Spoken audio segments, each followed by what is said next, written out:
ఈ నెల మార్చిలోనే ఇంట్లో నడపడానికి డబ్బులు లేదు, రాష్ట్ర ప్రభుత్వం సాయం చేయట్లేదు. ఏదో విధంగా ఎక్స్ప్రెస్ ఆఫ్ ఇంట్రెస్ట్ అని చెప్పి మన కమిటీ నాయకులందరూ కూడా ఢిల్లీలో ఉండగా మార్చిలో ఢిల్లీలో మేమందరూ కూడా పొలిటికల్ కూడా మేము ప్రకటించి స్టీల్ ప్లాంట్ ప్రభుత్వ రంగంలో కొనసాగాలని చెప్పి మేము ఉన్న టైంలో ఇక్కడ సీఎం గారు ఎక్స్ప్రెస్ అని చెప్పి ఒక ఆర్డర్ రిలీజ్ చేశారు. ఎందుకు ఇచ్చారని చెప్పి మనకి ఎన్ని ఏదైతే యూఏ చాలా అవసరం మాకు ప్లాంట్ లో రాడు, వాళ్ళకి డబ్బులు ఇస్తారు, మనం స్టీల్ అని చెప్పి మాకు చెప్పడం జరిగింది. సీఎం గారు ఏదైనా యూఏ చేసినప్పుడు ఎవరైతే మీ నాయకులు పోరాట కమిటీ నాయకులు అందరూ కూడా పిలిచి మాట్లాడతామని చెప్పి అలా చెప్పడం జరిగింది. ఆ తర్వాత 29 కంపెనీలు వచ్చాయి, అందులో నేషనల్ ఇంటర్నేషనల్ కంపెనీలు వచ్చాయి. మార్చి నుంచి కూడా ఎవరికి ఏమి ట్యాక్స్ ఉన్నా కాలయాపం చేసి ప్రతి నెల కూడా ఎంతో కొంత 350 వంద కష్టపరిచి మేనేజ్మెంట్ చేయకుండా మొన్న టాటాతో టాటా ఇంటర్నేషనల్ 30 కోట్ల రూపాయలు వాళ్ళ దగ్గర డబ్బులు తీసుకుని వాళ్ళు స్టీల్ ఇవ్వడానికి ఒప్పుకున్నారు. 20 అలాగే ఒప్పుకున్నాం. ఆ ద్వారా మన దగ్గర డబ్బులు స్టీల్ మాట్లాడడం లేదు. అది టాటా సంబంధించి మొత్తం తిన్నారనే తీసుకొచ్చి ఎవరికి చెప్పకుండా చేసి అప్పటికప్పుడు శనివారం సాయంత్రం ఢిల్లీలో కూర్చుని సీఎం గారు అసలు అందులో ఏమన్న విషయాలు కూడా పొందుపరచుకున్నా రాత్రి రికమెండ్ చేసి వచ్చిన తర్వాత ఎవరికి చెప్పని చెప్పి మేమంతా కూడా సీఎం గారు ఎక్కడికి వెళ్ళి అవన్నీ సీఎం చెప్పాడు ఏమి లేదు, ల్యాండ్ నడపడం డబ్బులు లేవు, ఏదో నడపాలా ఆల్రెడీ ఏదైతే ఈవో ఇచ్చానో అదే ఈవో నేను సేల్ ఇచ్చాను, డాక్టర్కి ఇచ్చాను, అందరికి ఇచ్చాను, కానీ ఎవరు రాలేదు. ఒక చిన్న వచ్చాడు కాబట్టి వాడికి చెప్పాడు. అసలు అందులో ఒక బయట తీయండి, ఏదైతే ఎందుకంటే ఏదైనా కాపీ చేసినప్పుడు ఆ విషయాలు తెలుసుకోమని చెప్పి నేను అడిగా. సీఎంపీ గారు చాలా బాగా మీకు కావాలన్నా 10 మంది చూసుకోండి చేసుకోమన్నారు. ఎంత చేసిన అందులోనే ఏదైతే సైన్గా ఉందో సైన్ ఏదైతే అమ్మాయి ఉందో ఆ అమ్మాయి కావాలంటే వాడట బిఎఫ్టీ నగరానికి పంపిస్తారగా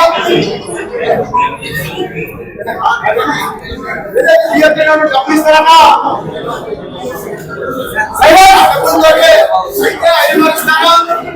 పోలీస్తాను నడపంటాడు మనం అడుగుతుందా ఉంటే బిఎఫ్ నడపడానికి మనకు 500 కోట్లు ఖర్చు అవుతుంది, 5 కోట్లు ఖర్చు అవుతుంది. ఇప్పుడు స్టాండర్డ్ ట్రాక్షన్స్ అని కూడా మన శాలరీ కానీ అది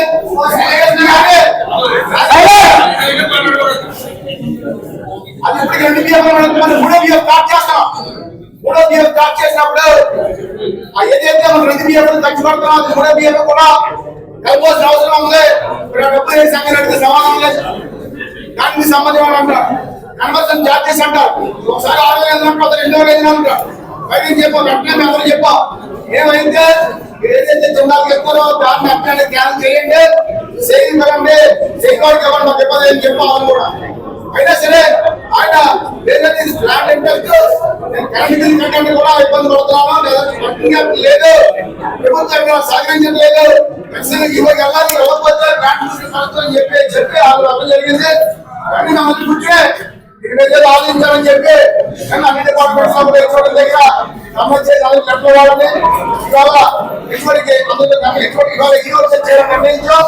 ఇవాళ మధ్యాహ్నం సాయంత్రం పవర్ కమిటీ కూర్చుని ప్రణాళిక తయారు చేసి ఎలా బయటికి రావాలా, ఎలా మనం తీసుకోవాలా, ఎలా తడిమి కొట్టాలా, మేనేజ్మెంట్ ఎలా మనం తీసుకోవాలా, జిల్లా ఎలా తడిమి కొట్టాలని చెప్పి మధ్యాహ్నం కూర్చుని మాట్లాడతాం. మాట్లాడే కార్యక్రమం రోజు చేస్తాం, సాయంత్రం అంటాం. ఏదేమన్నా సరే మనం ఇన్ని రోజులు బట్టి 1040 రోజులు పెట్టి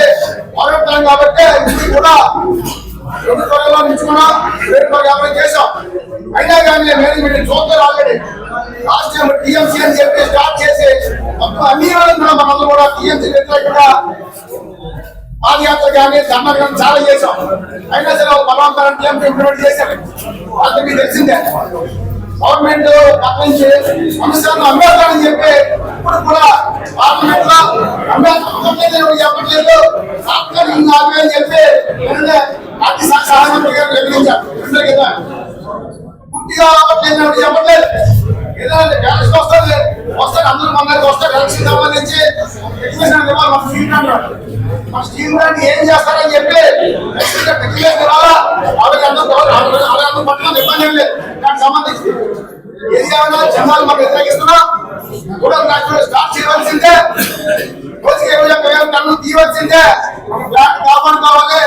గవర్నమెంట్ జాబ్ వచ్చి ప్రైవేట్ వచ్చాక దాన్ని మనం ఖండిస్తున్నాం. అసలు ఖండిద్దాం కూడా. ఏడాది మధ్యాహ్నం పవర్ గన్ మీటింగ్ లో కార్యాచరణ పెట్టుకుని జిల్లాలు ఎలా జరిగి కొట్టాలి ఏంటంటే దానిలో అందరూ కూడా మాట్లాడతాం. సాయంత్రం దాంట్లో మెసేజ్ వస్తాడు. ముందుగా విశాఖపట్నం స్టీల్ ప్లాంట్ ప్రైవేటీకరణ వ్యతిరేకంగా మనం గత 1040 రోజులుగా పోరాటం చేస్తా ఉన్నాం.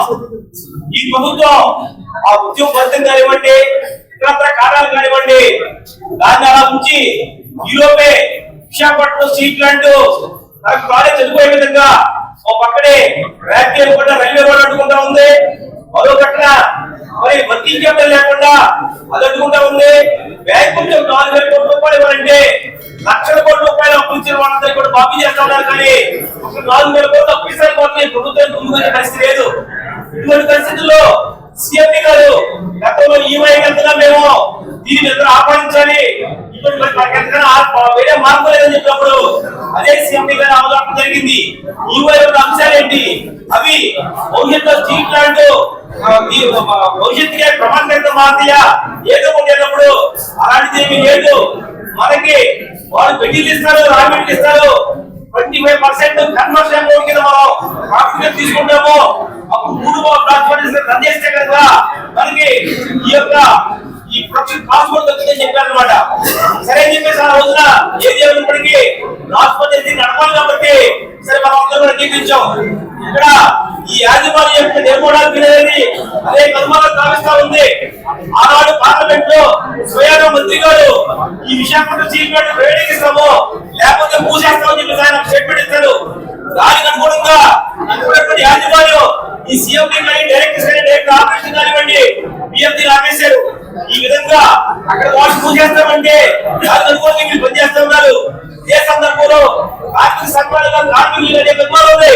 మీరు ఈ ప్రాంతం రమదానికి వచ్చేలా మూసేస్తాకు వచ్చేటప్పుడు ఏది లేదని చెప్పేసి చదువుకుంటూ ఒక 3 నెలలు ఇవ్వండి, 6 నెలలు ఇవ్వండి, మనకి మంచి రోజులు వస్తామని చెప్పేసి సీఎండీ గారు గత సంవత్సరాల కాలం నుంచి మనకి అనేకమైనటువంటి కళమల్లి కార్మికులు వచ్చారు. ఈ రోజున మనకి ఓ పక్కన శైలు, మరో పక్కన మరి ఈ యొక్క టాటా, మరో పక్కన జిల్లాలు వచ్చేటప్పుడు మనకి అంతకుముందు మీటింగ్ పెట్టారు. ఆ మీటింగ్ లో శైలితో మేము వెళ్తాము, మీ అందరూ కోరుకోవడానికి శైలితో మీరు కూడా ప్రయత్నం చేయండి, శైలితో ఎంఐ చేసుకుందాము, ఈ ప్రాస్పరిటీ అధ్యక్షాల కోసం చెప్పి చెప్పడం జరిగింది. అంతర్గతంగా ఢిల్లీ వెళ్ళిపోయి ఎవరికి తెలియకుండా ఎక్కడ డైరెక్టర్స్ ఆన్లైన్ మీటింగ్ పెట్టేసి ఈ యొక్క జిల్లాలో అగ్రిమెంట్ చేసుకున్నారు. ఆ అగ్రిమెంట్ లో అంశాలు ఏంటని ఎవరు తెలియదు. అది కంపెనీకి నష్టమా లాభం అనే విషయం కూడా తెలియదు.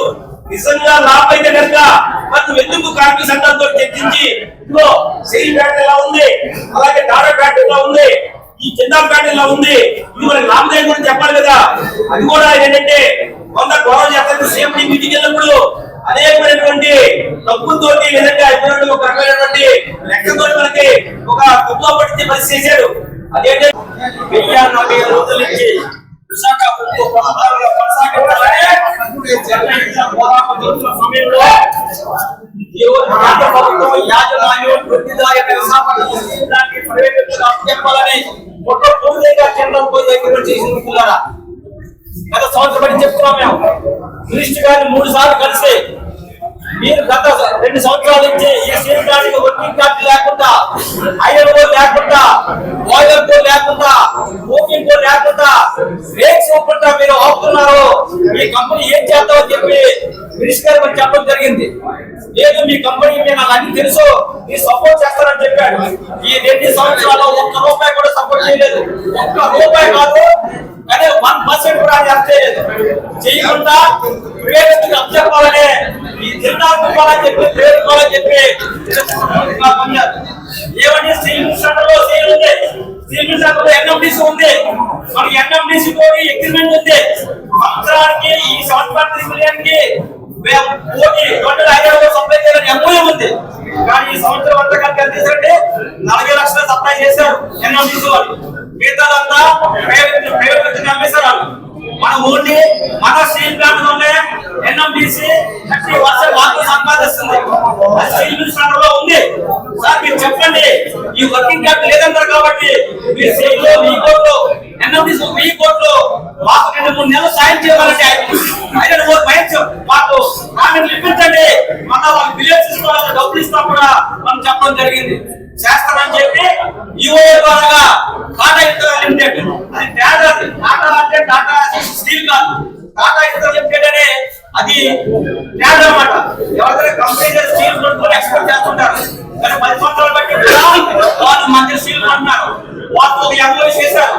830 కోట్లు పోలిస్తా మీకు పోటీలు ఆ సమయ కేసులో విలేసుకోవాలని చెప్పి ఎంఓయూ చేశారు. మనం అడ్డుకోలేదు. ఎందుకంటే మనం వాడు మనకి కోలు ఇస్తాడు, ఎల్సీలు ఓపెన్ చేస్తాడు, మనం బిలియన్స్ ఇస్తాం. వాడికి ఏం సంబంధం లేదు. మన మార్కెట్ రేట్ ఏ రేట్ ఉందో ఆ రేట్ ఏ వాడు 3 నెలలు ముందుగా మనకి ఇచ్చినందుకు 6.3% రేట్ చార్జ్ ఇంట్రెస్ట్ తీసుకుంటుంది ఈ 3 నెలలకి. అంతే అదే పద్ధతిలో నువ్వు చేశావు కాబట్టి మనం అర్థం చేయలేదు. కానీ జిల్లాల కాదు, జిల్లాలో 2 లక్షల మనకి పెట్టలేదు. 90,000 మార్కెట్ రేట్ కాదు, ఫిక్స్డ్ రేట్ కి 43,000కి హోమ్ కాస్ట్ పెట్టి వాటికి చేస్తాడంట. మనకంతా మన వాటర్, మన పవర్, మన మ్యాన్ పవర్, మన కంపెనీ తోటి దానికి కన్వర్షన్ రేట్ పొందిస్తాడంట. అలాగే వాటి 1 మంత్ తర్వాత 1% ఇంట్రెస్ట్ మనం ఇవ్వాలంట. ఏంటంటే అంటే కానీ ఈ రోజు వరకు కూడా ఆ రహస్య ఒప్పందాన్ని కార్మికులు కానీ, కార్మిక నాయకులు కానీ, యూనియన్ కానీ తెలియపరచలేదు. మేమందరూ కూడా వెళ్ళి రాత్రి ఏం చేయాలంటే మీకు ఎక్కడ ఢిల్లీలో కూర్చున్నాడు సీఎంజీ, ఒకడేమో నాయకత్వంలో ఉన్నాడు, ఒక బెంగళూరులో ఉన్నాడు, ఒకటే వైజాగ్ లో ఉన్నాడు. ఈ 4 కూడా ఆన్లైన్ మీటింగ్ పెట్టి అమౌంట్ చేయాలా అంత అత్యంత. అది గత 2 సంవత్సరాల బట్టి కంప్లైంట్ వచ్చేసారు. 2,000 కోట్లు వర్కింగ్ క్యాపిటల్ లేకుండా 5,000 కోట్లు నష్టాలు చేశారు అని చెప్పి మేము అడిగాం. మేము దీనికి కార్మికులు కాదు, ఉద్యోగులు కాదు, బాధ్యతలు మీరు ఎంజాయ్ చేస్తున్నారు. సంవత్సరాలు వట్లో ఉంటున్నారు, పైసలు వట్లో తిరుగుతున్నారు, లక్షలాది ఖర్చు పెట్టి మీరు ఎంజాయ్ చేస్తున్నారు వీళ్ళు సీనియర్ మినిస్టర్ గారు. కానీ ఇక్కడ కార్మికుల్ని కంపెనీని ముంచేశారని చెప్పి సీఎం గారిని మనం ఎదిరించడం జరిగింది, పెట్టడం జరిగింది. దానికి సమాధానం లేదు, దానికి సమాధానం లేదు. ఆయన చేశాడు ఈ చేతగాని మేనేజ్మెంట్, చేతగాని సీఎం, చేతగాని డైరెక్టర్ వల్లే కంపెనీ పరిస్థితి వచ్చింది. విశాఖపట్నం చైర్మన్ బంగారు పోరాడు. అందుకే ప్రతి ఒక్కరు నాకు కావాలంటాడు, ఎందరో నాకు కావాలంటాడు, టాటా నాకు కావాలంటాడు, ఓస్కోట్ కావాలంటాడు, పెట్టుబడి కావాలంటాడు, ఆదాని పూలు పట్టుకోవాలని ఆదాని కూడా కావాలంటున్నాడు. అలాంటి బంగారు పోర్టు. ఎందుకంటే మనకి 2 పోర్టులు పక్కన ఆడుకోవాలి ఉన్నాయి. నిజంగా 7 మిలియన్ ఇస్తే 900 కోట్లు రాష్ట్రం వల్లే ట్రాన్స్పోర్ట్ వల్ల మిగులుతుంది మన డబ్బులు. అలాగే పక్కన రైల్వే, పక్కన నేషనల్ హైవే, పక్కన గ్యాస్ సిటీ, పక్కన ఎయిర్పోర్ట్, 20,000 ఎకరాల ల్యాండ్, మనకి కావాల్సినంత వాటర్, కావాల్సినంత పవర్ ఉన్న స్టీల్ ప్లాంట్ దేశంలో ఎక్కడ లేదు. కాబట్టి ప్రతి ఒక్కరు కూడా స్టీల్ ప్లాంట్ దోసుకోవాలని కిందారు 6 సంవత్సరాల లైసెన్స్ లో భువనేశ్వర్ నుంచి, అంగూరు నుంచి అక్కడ ప్లాంట్ ఉంది. అక్కడ ఒక కంపెనీ జెండాలు ఇద్దరు అంటే అన్నయ్య వాడు నెలకి సంవత్సరానికి 17 మిలియన్ ఉత్పత్తి చేస్తాడు. జేసీబీఎల్ కింద మొరన్ స్టీల్ కంపెనీ అంగూరులో ఒరిస్సాలో ఉంది. అది సంవత్సరానికి 11 మిలియన్ సప్లై చేస్తారు. ఈ ఇద్దరు కలిపి దేశంలో 8 మిలియన్లు స్టీల్ ఉత్పత్తి చేస్తారు. వీళ్ళు ఏం చెప్తే స్టీల్ అది చేస్తారు, వీళ్ళు ఏం చెప్తే గవర్నమెంట్ చేస్తారు. అలాంటి దొంగలు చెప్తాం. చెప్పాలంటే వీళ్ళు జీతాలు ఇస్తున్నారు కాబట్టి మన production cost, man power cost 80% అయితే వాడు మ్యాన్ పవర్ కాస్ట్ 4% అండి. అంటే అంత తక్కువ మ్యాన్ పవర్ తోటి అంత తక్కువ జీతాలు కడుపుతాడు. వాడు మినిస్ట్రీకి అలా చెప్పారంట విశాఖపట్నం స్టీల్ ప్లాంట్ లో 30,000 మంది పనిచేస్తున్నారు. 16 మంది కాంట్రాక్ట్ కార్మికులు, 14,000 మంది పర్మనెంట్ కార్మికులు పనిచేస్తున్నారు. వాళ్ళ సంఖ్య తగ్గిస్తేనే ఆ కంపెనీ లాభాలు వస్తుంది.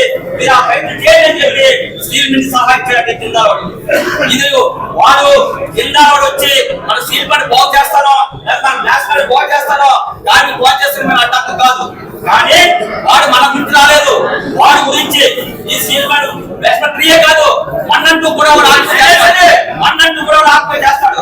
ఆత్మ చేయడానికి వచ్చాడు. మనం చెప్తున్నా స్టీల్ మినిస్టర్ చెప్తున్నా 1 year బట్టి సేల్ నీ కంట్రోల్ ఉంది. సంవత్సరానికి 1,00,000 కోట్లు టర్నోవర్ అవుతుంది. 1000 కోట్లు 2-3 నెలలకి 5 కోట్లు సప్లై చేయలేమని అడుగుతున్నాం. నువ్వు చెప్తే చేయరా చేయాలి. స్టీల్ మినిస్టర్ చెప్తే ఎక్కడ చేయరా అది అదేం అవసరం లేదానికి కమిషన్ కావాలి. ఈ కంపెనీ ప్రైవేట్ కావాలి. ఇక్కడ నిర్వహించిన నాశనం అయిపోవాలి. కార్మికులు బయటకు పోవాలి. వాళ్ళకి కావాల్సిన కమిషన్ తీసుకోవాలి. మిత్రులారా అందుకనే మనం జిందాల్ని ఎందుకు వద్దంటున్నాం. మన కంపెనీ బాగుపడుతుందంటే బిఎఫ్ రన్ అవుతుందంటే కార్మిక సంఘాలన్నీ తెలుగు తప్పుకోవాలనుకున్నారా? ఎందుకు వద్దంటున్నా ఫ్యూచర్ ఆలోచించి చెప్తున్నాం. మనం నువ్వు 500 కోట్లు పెట్టుబడి 500 కోట్లు తేడావాడు 2 సంవత్సరాలు చేత కాని మేనేజ్మెంట్ నువ్వు వర్కింగ్ క్యాపిటల్ కూడా ఎలక్ట్ చేయకుండా సూపర్ గా ఎంజాయ్ చేస్తున్నారు. కంపెనీ నాశనం చేస్తున్నారు. కాబట్టి పూర్తి బాధ్యత సీఎం డైరెక్టర్ స్టీల్ మినిస్టర్ చెప్పి మనం వెలుగులో కూడా ఎక్కడ జరిగింది. కాబట్టి జిందాల్ని మనకు ఎంఓఈని రద్దు చేయమంటున్నాం. సేమ్ అదే ఎంఓయూ సేమ్ తో చేయించండి. స్టీల్ మినిస్టర్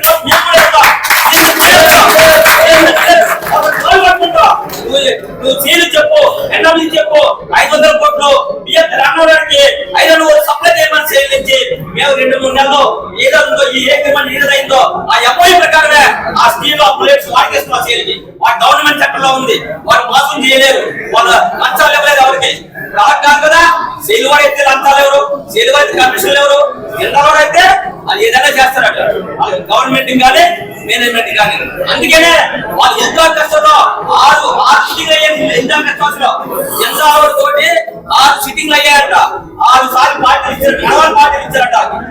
మనకి డాక్టర్ చెప్తున్నారా ఇప్పటికీ చెప్తున్నా ఎంఓఎస్ చేసావు అది మంచి అయితే నీకు సీక్రెట్ అంటావు.